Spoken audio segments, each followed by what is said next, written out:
3 months ago on the subreddit JJK, a Redditor says, "Reminder that Kirara isn't a femboy, she's a trans femme," going on to get 2,000 upvotes. Redditor saying, "Seen way too many people disrespecting her in TikTok comment section, and since she'll appear in season 3, I would love to remind y'all that she's heavily implied to be trans femme." Whoa, hold on a second, what's this? A tweet from yesterday with 1 million views that says, "Kirara's gender has been officially confirmed." Image included reading Hoshi Kirara's basic information profile. Gender, male. The article comes from information by the official anime committee, overseen by Gege, the author. Similarly, this post talks about how this information came from the JJK anime production committee before the airing of JJK season 3, and that yes, it bears the approval of Gege Akatami, the writer of JJK, where this translation says, "Kirara is a third-year student at Jujutsu Technical College. Just like Akari, he hangs out with Akari, who is suspended, and it's clear that they have a close relationship. Although he looks like a Gyaru, he is actually male." Another translation detail reading, "Kirara has a genderless charm, so there were different predictions swirling among fans if his voice actor was going to be male or female." Some people are not happy about this. This tweet getting 4,700 likes. That says, "If you think Kirara is a man, block me right now." The angry person added, "Femboys genuinely fight tooth and nail to erase trans characters, as if you don't get 2 super popular characters already being Astolfo and Felix Argyle. Screw off with your erasure." Alright, buddy, first of all, having 2 popular characters doesn't mean you get to erase all the other femboy characters. Like, that's not how that works. That's literally irrelevant. And this person's really trying to argue that femboys are erasing trans characters. It's literally the opposite. Almost every time we get a femboy character, the modern audience is like, "Oh, that has to be a trans woman." And it's really weird how they always ignore the actual canonically trans characters out there and always want to try to go after the femboys. They're so extremely brain rotted on this topic that they even go after terminology.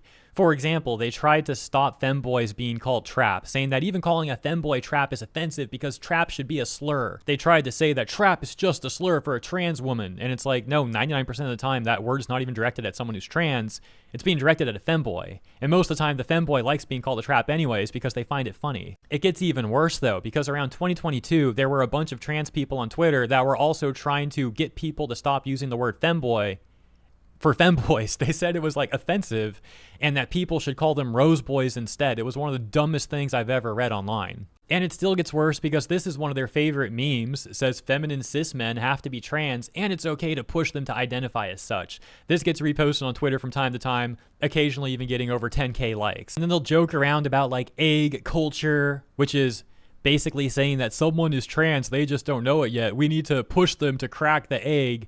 Yeah, that's called grooming. That's not a good thing to do. What's the matter with you? Now, thankfully, I've seen some trans people call this stuff out, but unfortunately, they're always a minority. It's disturbing how prevalent this stuff is. Yet bro's really trying to act like it's femboys that are trying to erase characters. Yeah, right, dude. We have all the evidence to the contrary. Oh, by the way, it's funny how on top of them actually being the ones to erase femboy characters, they also constantly misgender femboy characters too. Same people will literally try to cancel your entire life if you misgender someone, but hey, if they do it, it's totally fine. They never abide by their own standards. Let's go back to their evidence of why they say Kirara's trans. They say Kirara getting jealous when Akari mentions his ex, implying Akari and Kirara are dating, saying I don't know friends that do this with each other, getting all close. Another saying official art of Kirara when they were younger looks like they were previously male, and Akari joking about not being into men. So first of all, the evidence of he wasn't feminine before, yeah, guess what? Maybe he didn't want to be a femboy back then, and then he changed his mind. Now he wants to be a femboy. Wow, crazy. Which is the same logic that they use for Kirara being trans. They say, oh, you know, he was a guy, now he's a trans woman.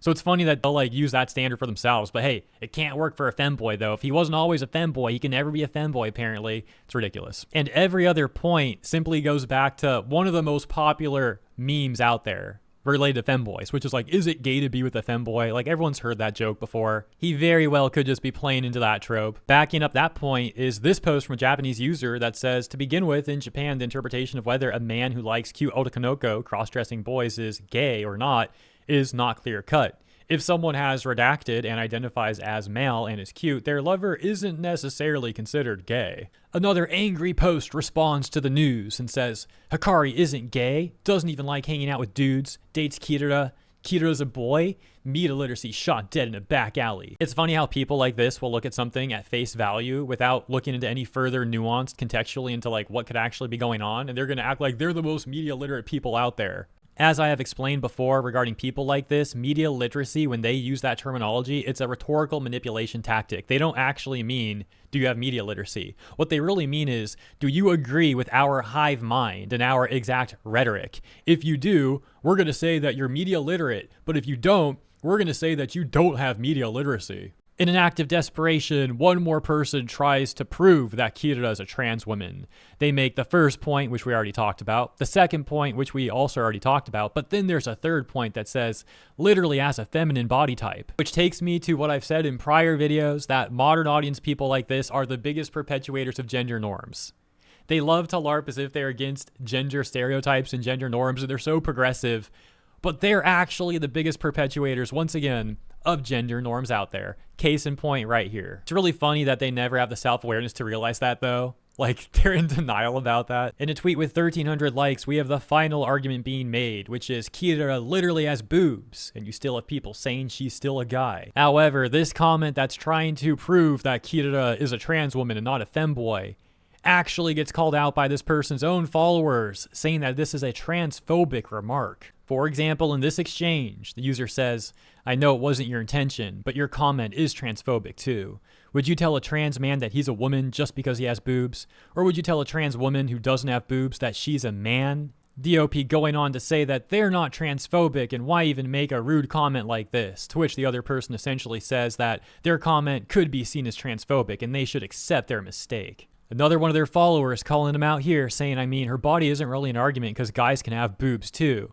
I get what you're saying, just maybe be careful with saying essentially, of course they're insert gender, just look at their body. But the OP responds with this tweet of theirs that says, the point is she doesn't have them in junior year. It's obvious she got surgery or went on estrogen. But that's not really true either, because there are products out there that people can use to look more well endowed, you know, products with padding and stuff like that. Which is to say, we don't know what the explanation really is behind that specific detail of Kirara. Nevertheless, as you saw, that person tried to say that Kirara's not a femboy and is a trans woman, only to be accused of being transphobic by their own followers. And this particular exchange and discourse is yet another contradiction in this sort of rhetoric, because they'll simultaneously say that a character can't be a femboy because of that character's chest, but also say that appearance and anatomy doesn't define gender identity.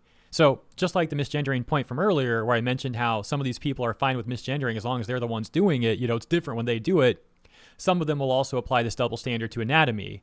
When it's convenient for them, they'll remove this standard, or when it's convenient for them, they'll enforce this standard. The contradictions are immense. Anyways, fun topic, fun video, but I think that's everything there is that I wanted to say about this one, so I'll leave it there. As always, thank you for tuning in. Hope you guys have a great rest of your weekend, and I look forward to seeing you in the next video.